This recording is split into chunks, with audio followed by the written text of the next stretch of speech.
എല്ലാവർക്കും PSC ടിപ്സിലേക്ക് സ്വാഗതം. ഭരണഘടന നിലവിൽ വരുമ്പോൾ 8 പട്ടികകളാണ് ഉണ്ടായിരുന്നത്. ഇന്ത്യൻ ഭരണഘടന നിലവിൽ വരുമ്പോൾ ഉണ്ടായിരുന്നത് 8 പട്ടികകളാണ്.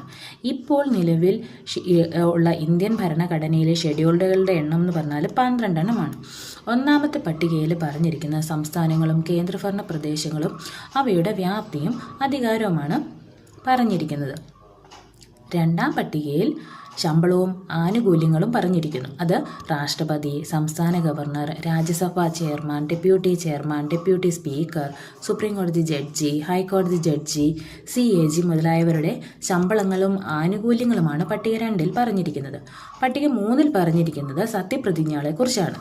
കേന്ദ്രമന്ത്രിമാർ, പാർലമെന്റ് അംഗങ്ങൾ, സുപ്രീം കോടതി ജഡ്ജിമാർ, CIG, സംസ്ഥാന മന്ത്രിമാർ, സംസ്ഥാന നിയമനിർമ്മാണ സഭയിലെ അംഗങ്ങൾ, ഹൈക്കോടതി ജഡ്ജിമാർ എന്നിവരുടെ സത്യപ്രതിജ്ഞയെക്കുറിച്ചാണ് പട്ടിക 3-ൽ പറഞ്ഞിരിക്കുന്നത്.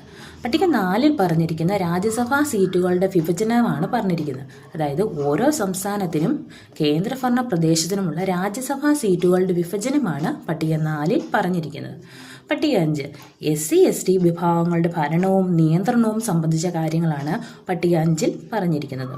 പട്ടിക 6-ൽ ആസാം, മേഘാലയ, മിസോറാം, ത്രിപുര എന്നീ സംസ്ഥാനങ്ങളിലെ ഗോത്രവിഭാഗങ്ങളുടെ ഭരണത്തെക്കുറിച്ചാണ് പട്ടിക 6-ൽ പറഞ്ഞിരിക്കുന്നത്. പട്ടിക 7 ലിസ്റ്റുകളെക്കുറിച്ചാണ് പറഞ്ഞിരിക്കുന്നത്. പട്ടിക 8-ൽ ഭരണഘടന അംഗീകരിച്ചിരിക്കുന്ന ഭാഷകളെക്കുറിച്ചാണ് പറഞ്ഞിരിക്കുന്നത്. പട്ടിക 9-ൽ ഭൂപരിഷ്കരണ നിയമങ്ങളെക്കുറിച്ച് പറഞ്ഞിരിക്കുന്നു.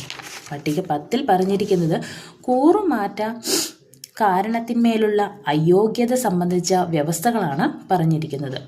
പട്ടിക 11-ൽ പഞ്ചായത്തുകളും അധികാരവും ഉത്തരവാദിത്വവുമാണ് പറഞ്ഞിരിക്കുന്നത്. പഞ്ചായത്തുകളുടെ അധികാരങ്ങളെക്കുറിച്ചും അവരുടെ ഉത്തരവാദിത്തങ്ങളെക്കുറിച്ചുമാണ് പട്ടിക 11-ൽ പറഞ്ഞിരിക്കുന്നത്.